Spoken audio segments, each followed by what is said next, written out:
मी सध्या दल लेकमध्ये आहे, शिकारामध्ये बसलोय. खरं तर याच दल लेकमध्ये अनेक बॉलिवूडची प्रसिद्ध गाणी जी आहेत ती शूट झाली.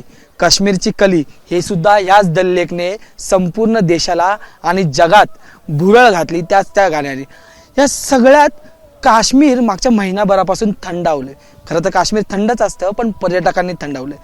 नेमके पर्यटक का थंडावलेत हे सगळं आपण आता खरं तर महाराष्ट्र टुरिझम असोसिएशनचे अध्यक्ष आणि राजाराणी ट्रॅव्हल्स ग्रुपचे मेन अभिजित पाटील जे मुंबईतून येतात आणि संपूर्ण महाराष्ट्राला काश्मीरमध्ये आणणारं कोण असेल तर राजाराणी ट्रॅव्हल्स अशी चर्चा असते, ते आपल्यासोबत आहेत. सर, काश्मीर शांत आहे मागच्या महिन्याभरापासून, कसं बघतात याकडे?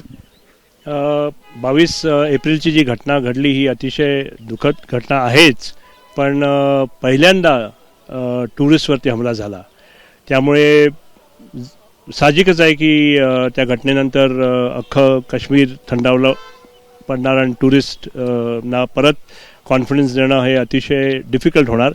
हा साहजिकच ही साहजिकच गोष्ट आहे. आणि त्या अनुषंगाने time will heal. Fortunately unfortunately we have to make it heal faster. Sir, या सगळ्यात जर पाहिलं तर तुम्ही टुरिझम इंडस्ट्रीमध्ये, ही सगळी टुरिझम इंडस्ट्री पर्यटनावर चालते. काश्मीरचं अर्थव्यवस्था जी आहे ती टुरिझमवर चालते. आता ती कशी कोलमडलेली? आत्ता जर तुम्ही बघायला गेलात तर 1 महिन्यापूर्वी 130% ऑक्युपन्सी जात होती, म्हणजे नियरली ओव्हर बुकिंग चालू होती. आज ती 2% आणि 3% वरती आहे. त्यामुळे फटका तर मोठा बसलाच आहे. पण काश्मीर हॅज सीन गेल्या 3 दशकात 2 कदम आगे 3 कदम पीछे.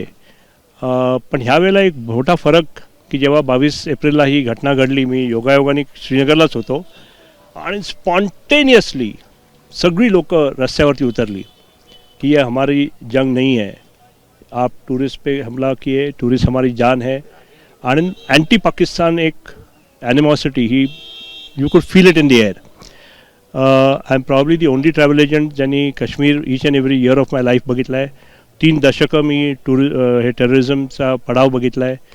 3 दशकापूर्वी आझादी, 3 दशकापूर्वी आझादी, 2 दशकापूर्वी एक अतिशय कट्टर मुजाहिदीन टाइप फंडामेंटलिज्म, रॅडिकलिज्म. 10 वर्षापूर्वी हम थक गए लेकिन क्या करें, बंदूक एक तरफ.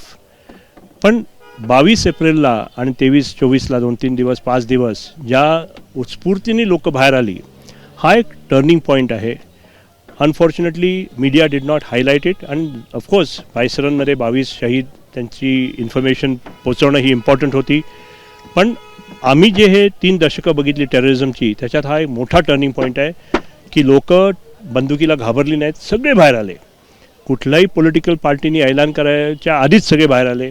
मी त्यांच्याबरोबर लाल चौकमध्ये सामील होतो. Candle light whistles, shikara union वाले, अभिजीत भाई आप तो बड़े बड़े ग्रुप्स के साथ हमारे पास आइए, रात्री त्यांनी मला बोलावलं. त्यामुळे स्पॉन्टेनियसली सगळ्यांना दुःख होतं. बाद में बंदा तो होएगा, 3 साल तो हम जिए हैं, ऐसा नहीं कि ये होगा तो अभी हम कहाँ जाएंगे. लेकिन हमें भी दुःख लगता है कि हमारे नाम पे ये क्या हो रहा है.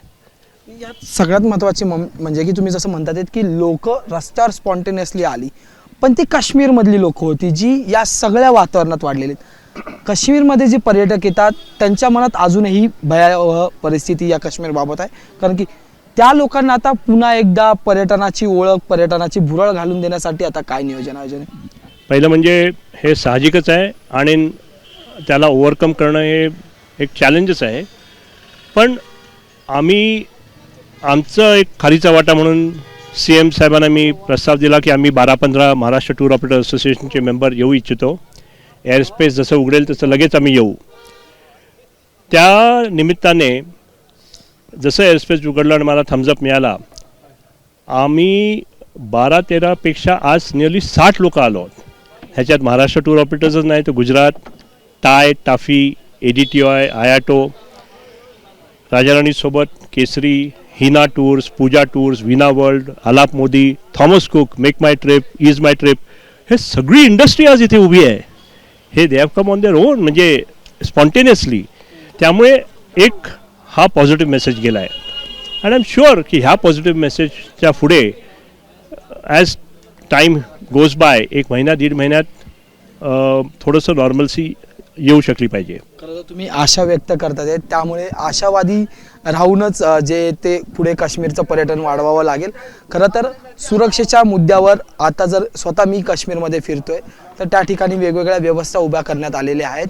लोकांच्या मनात देशभरात जे एक भीतीचं वातावरण तयार झालं होतं, पण त्याच्यात आता हा सगळा फटका जो आहे तो टुरिझम इंडस्ट्रीला काश्मीरला बसलेला आहे. त्यामुळे ते हळूहळू जे आहेत ते ह्या सगळ्यातून सावरू लागलेले. त्यामुळे पुन्हा एकदा त्याच दौलतदार काश्मीरला कसं पाहता येईल हे सुद्धा पाहणं तितकंच औत्सुक्याचं ठरणार आहे. व्हिडिओ जर्नलिस्ट अरविंद वारगेसह मी अजय माने, एबीपी माझा, दल लेक. एबीपी माझा, उघडा डोळे बघा नीट.